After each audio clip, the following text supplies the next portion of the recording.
Josh. Hi, how's it going? Good. Oh, awesome. Well, thank you very much for taking the time to do this interview. Yeah. Well, how are you? I'm doing great. And again, thank you very much for taking the time to do this interview. It's a tremendous honor to be able to talk to you about so many great things that are going on in your life right now musically. Oh, well, thank you. Oh, not a problem at all. And of course, the biggest one worldwide is, of course, the brand new Cover2Cover from Morse Portnoy, George, which I've gotten the chance to be able to check out. And I'm glad to see that the previous releases are also together, too, to make this one big grand retrospective. And it matches so well with the new material that you guys have recorded. And it's just great to be able to see all of that throughout the years in one big package. Yeah, I thought it was a good idea. I was kind of surprised to see it, but yeah, I was really glad to see that they wanted to do a box set anthology. That was great. Of course, it's sort of been out of print for a while. I don't know how much stock Radiant has, but it's not one of those projects that we were destined to manufacture and sell for a long period of time without it becoming more. And so Sony and sort of decided, to put a little more behind it this time. And so that's why we have, updated our work and the box set anthology along with the new disc. And we're making some videos as well. So. Oh, and that's so great to see that, too. And I did see that there was a clip release for Baker Street, which was a really cool video to be able to see that up now. Yeah, that was one of the ones we shot, and I added that together. There's one coming out, I believe, on Friday, which is the 2nd, and then the 3rd will come out probably after the 1st of July sometime. And it's been fun. It was an interesting grouping of songs on this one. Oh yeah, and with that in mind, obviously, there's so many great tracks that happen with every Cover2Cover album. Songs that I'm so familiar with, ones that I'm checking out for the first time, and ones I didn't expect from you guys to be able to do from a band. So, what was it like this time around, the 3rd time around, to be able to choose some songs for this album? Well, oddly enough, this one got made a little differently than they have in the past. Usually in the past, we know we're going to record covers at the end of an album session. And oftentimes, we'll talk all week about, what songs we're going to do. And, when it comes dinner time, we're not really talking about the album we're recording. We're talking about which covers we're going to do. And of course, it's always in the past been a result of what we can all agree on. Really, that's what it boils down to. It's what could we all agree on? This time, since the recording happened at the end of the Transatlantic recording sessions back in December, that Mike did. It took a little longer than planned. Not that that's anything new, but. I think it had to come down to making sure that Mike already knew the songs pretty well. So he could just bang them out one after the other. So I'd say Baker Street was one that I threw in the mix, but the rest of the songs were mostly, just probably ones that Mike and Neal could do that both Neal wanted to do and that Mike already knew well enough to pretty much just bang it out. As a matter of fact, he tracked some of these just to the original recordings, so as opposed to a click track or anything. So that's kind of how quickly things had to go as far as the drum tracking.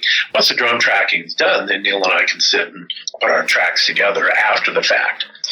Oh, yeah, and, it's just incredible to see that it came about that way, obviously with the time restrictions, being able to put out something like this, but, the fact you got someone like Mike who can just do these songs in so little takes, and of course, the power of what you and Neal can do as well. It's great to be able to see that this did come together this way, and, it kind of changes things up, the way of the recording process and picking out songs and stuff like that, and even if it's a little different, it's nice to be able to have some kind of freshness that's going on in the background, so it doesn't just feel like you're picking out songs recording, and kind of doing some things a little different this time around. Yeah, well, we had an interesting bunch of songs in this collection. They were arrived at mostly, like I said, what Neal and Mike felt they could do. Like Mike wanted to do that Yes song, the no opportunity needed, no experience necessary, which was Yes covering, somebody else. So it's kind of funny that we're covering another band's cover. But there was probably never any chance that Neal was going to be able to sing the vocals. So I'm not really sure how Mike convinced Neal to do that one. But and I don't think this is Neal didn't like the song or anything. If it's not a song he can sing, he just doesn't have much interest in covering it. So, but we did, of course, do the obvious thing, and we asked John Anderson if he would be interested in singing it. And, of course, he declined, and so we got John Davidson to sing it. And we had a few guests on that one because not only we get John Davidson to sing, my wife Pam sang the Chris Squire vocal, and one of my go-to musician friends, Jonathan Siddleman, did the keyboards. Neal didn't want to do the keyboards for some reason, so in the orchestration, so to speak. So Neal played guitar on it, and so we had some guests, and of course Mike did the Ringo song with his daughter, singing backgrounds. It was sort of a daddy-daughter thing, and we made a video of that one too, so that'll be coming out soon. And I did all the keyboards to Baker Street, except for the organ. Neal just, I think there's just points where he doesn't want to spend a lot of time trying to figure things out, so he figures it's easier to just let me do it. And so I did all the keyboards on Baker Street, and we got our usual sax guy, Jim Hoke, to do the sax. Other than that, I think that was pretty much it. Well, yeah, that was pretty much it for the guest appearances.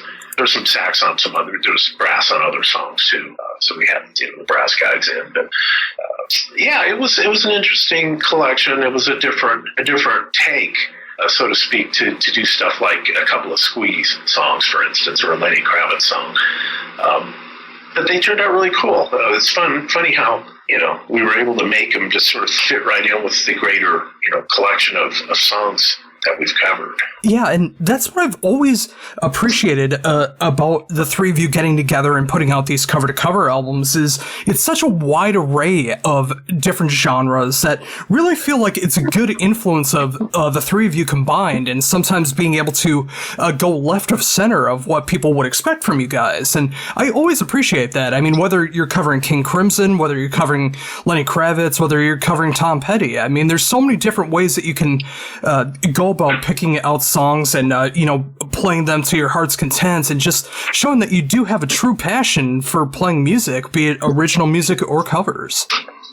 Yeah, it was interesting in the beginning how we just sort of naturally ended up covering classic rock stuff as opposed to another genre of material we could have focused on. We could have focused on strictly prog covers, or Mike's done a lot of like heavy metal covers, which he's done with some of his heavy metal bands. So it's interesting how this group, we gravitated to that, that classic rock sound and those classic rock sounds. I don't know. And then there's a few exceptions, like doing Starless by King Crimson, or One More Red Nightmare, or doing something by Yes. But yeah, it's been real interesting. We all sort of share, I guess we all shared a passion for those songs in that era, and that's just, I guess that's what sort of played into us taking that direction with our covers. And with that in mind, I mean, like you said, you were working on that for the recording of the Transatlantic. So what is that like for you personally? Like going from this grandiose progressive rock sound that you're recording for, and sometimes being able to switch right over and record some pop covers? Oh, you just play the song. In the past, the covers have always been at the end of album sessions. So yeah, we've spent the week recording this crazy music. So in a lot of ways, it's a double-edged sword depending on who you ask, because for me, I want to make them really good and make sure that we cover what needs to be covered. Neal, on the other hand, he just wants it to be something that, they spend 10 minutes playing and be done. So I don't know, it's always a little bit of pushing. I don't even know what the right word is. You just sort of like, okay, this is how, like, for instance, this time when I got songs like Baker Street and Mike had done a more upbeat Keith Moon kind of vibe, I'm like, oh, okay, so that's the direction we're going on this now. Okay, so I know that, now I can maybe do some more on it, as opposed to, because for me personally, my instinct is to try to recreate the sound of the original. That's just how I approach covers. That's a personal thing with me. Whereas, like, Bill Hubauer will take what is basically a simple ho-hum song and, amp it up into this really cool, more progressive thing like MacArthur Park. I would have never wanted to cover MacArthur Park, but listening to what he did with it made it really, it's like, yeah, this is great. It didn't help the lyrics, but it certainly made the music a whole lot better. So, sometimes, just depending on the approach you take to a cover, you end up liking it or disliking it for different reasons. I would have preferred to stay more toward what the original was, or I really like that we did something very different. Usually fall into one of those two categories. But most of the songs, we stayed pretty true to the originals. I think certainly on the first cover to cover, we branched out a little with songs like Pleasant Valley Sunday, where Neal took a completely different approach to it. And I ended up really liking that a lot. And I liked it because it was different, not because it was the same. And I didn't dislike it because we changed it and it wasn't the same. I liked what we did. So, if you can bring something fresh and new to it and something's happening, that's great. Otherwise, some songs, I think, sound better just sticking to the original if you can't come up with something better. So, I don't know. Everybody's got their own theory on how it should go. So. Oh, yeah. And again, I really do appreciate that approach because, it really does depend on the song, because sometimes being able to stick strictly to what the original did is the perfect way to go. Sometimes being able to switch things up, maybe boost up or slow down the tempo is the right way to go. Sometimes doing something completely different is the way to go. And I'm glad to see that there are those collaborative minds that are going on there. I mean, whether it's Mike just playing more upbeat to a song, or being able to take apart like a Monkey song and being able to do something new with it. I think that's so important for the mind too, to be able to do all these different kind of things, because it really keeps things fresh. Yeah, I think it can. And I think guys who have written classic songs have done that. It's not always widely known because, for whatever reason, it didn't get the exposure. Neil Diamond, he has re-recorded I'm a Believer, and his new version is so different than what the originals were. And I think maybe he's trying to make it a little more reggae or something, but there's different chord changes in some of it. And I heard it for the first time, and I'm like, wow, he wrote it and did the original version, and the Monkees did it, and it was kind of similar to Neil Diamond's version. But this new version Neil Diamond did is just way different again. So it's fun. Eric Clapton redid Layla, and he did that acoustic remake, which I thought was kind of lame. But the original's it's kind of a weird song. It's just sort of frenetic, and covering the original Layla, it's kind of hard to fall into that vibe because it was just so frenetic. I guess you just had to be in that moment or something. Whereas the newer version he made is a lot more accessible and has a bit more of a clear path to it. I don't know. It's always going to be subjective, though, when you hear a song you're used to hearing remade. And it all comes down to, for how many years did you hear that song? My wife and I do an acoustic duo thing, and we cover a lot of those same songs, and there's two of us on guitar, and I try to pick out the things you're used to hearing. I play this little riff here because people are used to hearing it. They can't tell you that, but they are. They're used to hearing it there. And when they hear it, oh, yeah, as opposed to, nobody sits there and says, oh, we missed that riff in the middle of the second verse. A musician who loves the song might say that, but the average listener won't know. They won't know the difference. But when they hear something they're used to hearing, it vibes that, oh, wow, yeah, I love this song. Oh, yeah, they sound just like it. You're communicating what people are used to hearing. And I think as long as you do that, people are gonna like it. If you take a song and it's like, I'm listening to a song and it's something that sounds familiar, but I'm just not sure what it is, and I can't actually identify the song immediately while you've really taken it. I mean, it's like, might as well be a different song at that point. So, yeah, again, it's a subjective thing when you talk about covers with people and what it is they like or why they think, you should do it. However. Oh, for sure. And I'm actually glad that you brought that up with the duo with your wife, because it's great to see that there is a new EP available. Yeah, that's more of a band project we started to launch, and when the pandemic hit, we felt it was a good time to get it out, even though we didn't really have all the songs that we wanted. But we decided, let's just release it as an EP and then see how it does. And then we can maybe, start working on an album based on the results of that. And so I had Rich Mauser mix it, and we put it out. Yeah, and it's a very different thing. It's all original. It probably reflects a bit of both of us, really. She's had some input on and wrote some of the musical symmetry and a couple of the songs, and she just had some ideas going in, which was great because that's what I wrote around. And then, of course, there were songs where I had demos without vocals, and she was able to come up with melodies and things that actually sounded really good. And so then, we began to flesh out vocal ideas, which started to reveal things that needed to be changed in the arrangements, that kind of thing. And so, yeah, we had these 4 songs, and we thought, this is a good time to get it out.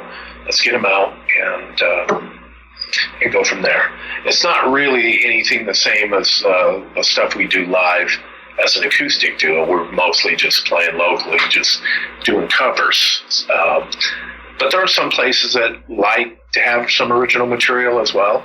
And so we adapted a couple of the songs to do acoustic, just with 2 acoustic guitars. And I have a solo album that's largely acoustic guitar and woodwind, so we were able to bring some of that material in to play live.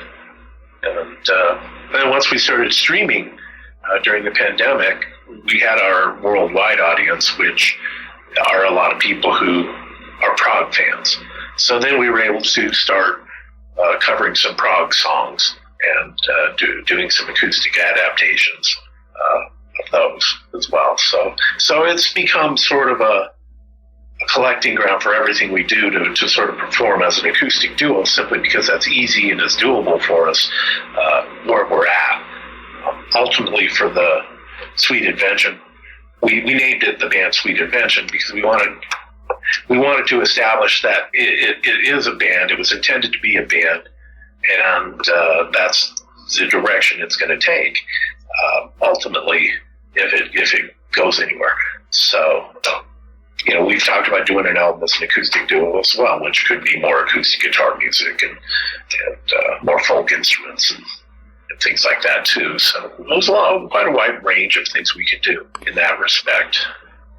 Yeah, and again, I appreciate that so much that you are able to have this musical chemistry with your wife, and whether you're doing acoustic versions, whether you're writing original music, whether you're playing covers, and, just being able to do all this with somebody that you love so much, and being able to have that musical chemistry together and showing that off to the world or showing that off locally. I mean, that's such an inspiring thing to see. Yeah, well, it's been interesting, that's for sure.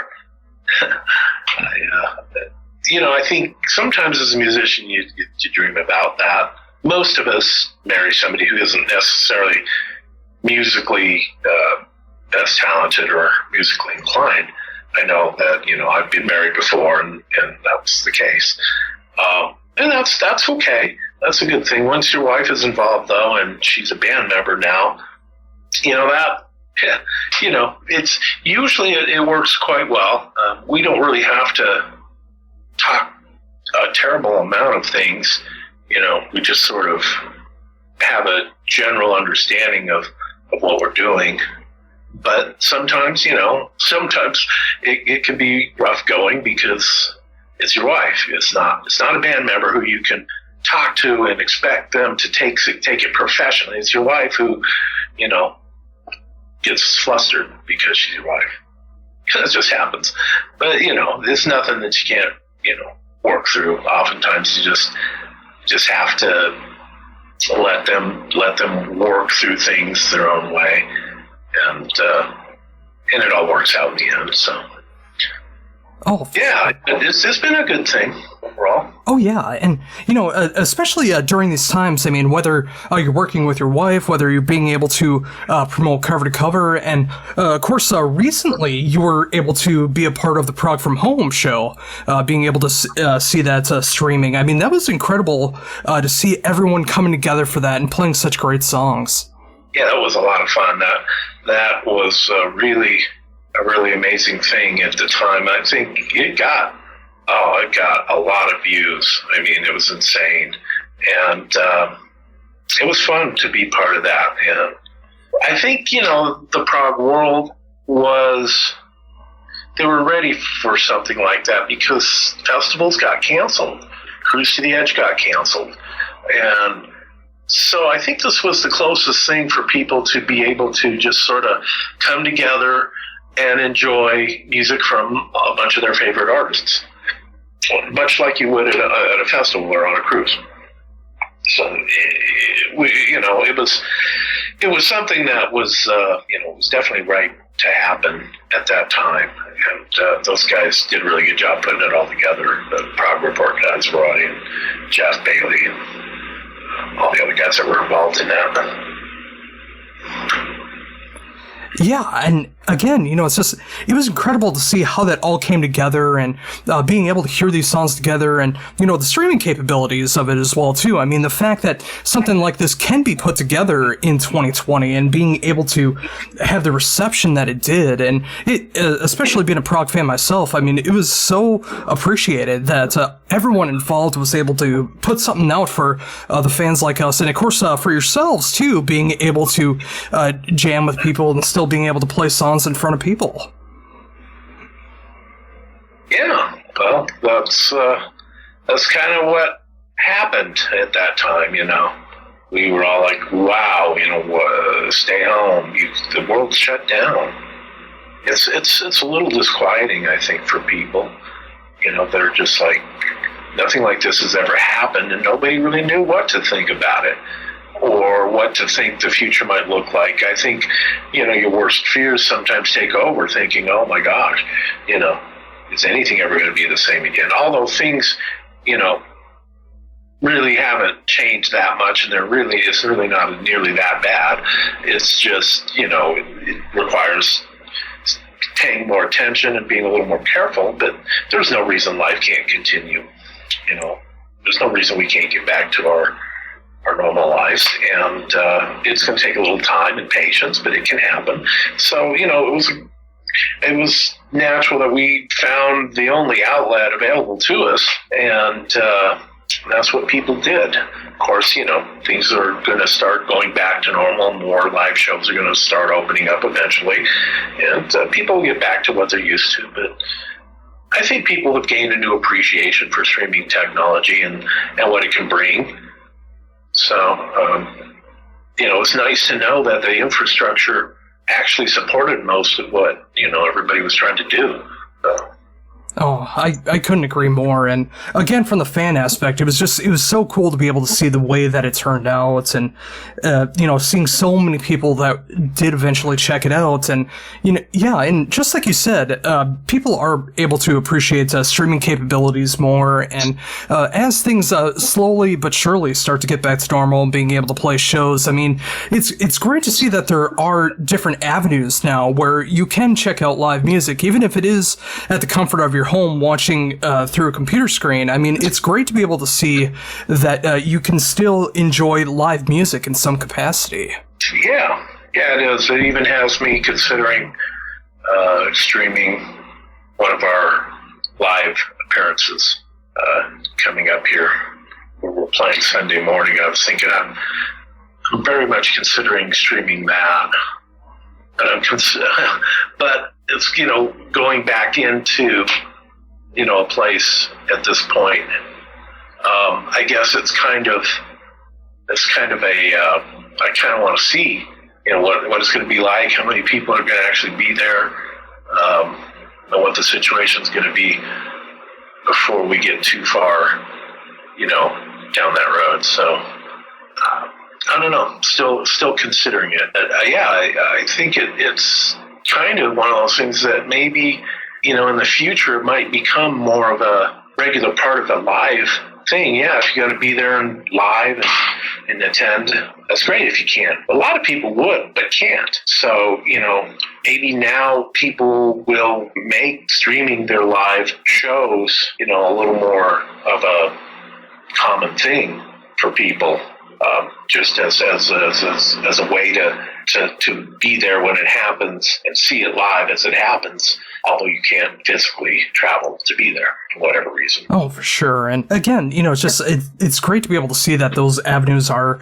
available and that you are considering to do those as well, too. And again, just like thinking about everything that's going on in your world right now, I mean, being able to promote Cover to Cover, the third rendition of Cover to Cover, being able to have a new EP out with Sweet Invention, being able to do these streaming capabilities. I mean, there's so much that's going on in your world right now, and it's been an amazing time being able to talk to you about everything that you got going on right now, and hopefully with things getting back to some kind of normalcy in the future, being able to get back out there and being able to do the full-on live shows and recording and everything that goes along with that. And I appreciate so much you taking the time to be able to talk to me about everything that's going on. Certainly appreciate you taking the time to want to get an interview. Oh, it's been an absolute pleasure to be able to do this. This is an interview I've wanted to do for a long time, so I'm so glad that I was able to do this and being able to promote everything that you got going on, and it means a lot to me, and I can't wait to be able to show this thing off. Well, good. So there's also a new Neal Morse album coming out. Oh, there is? Yes, I just tracked based on a brand new Neal Morse album. He had written an album back in February and March.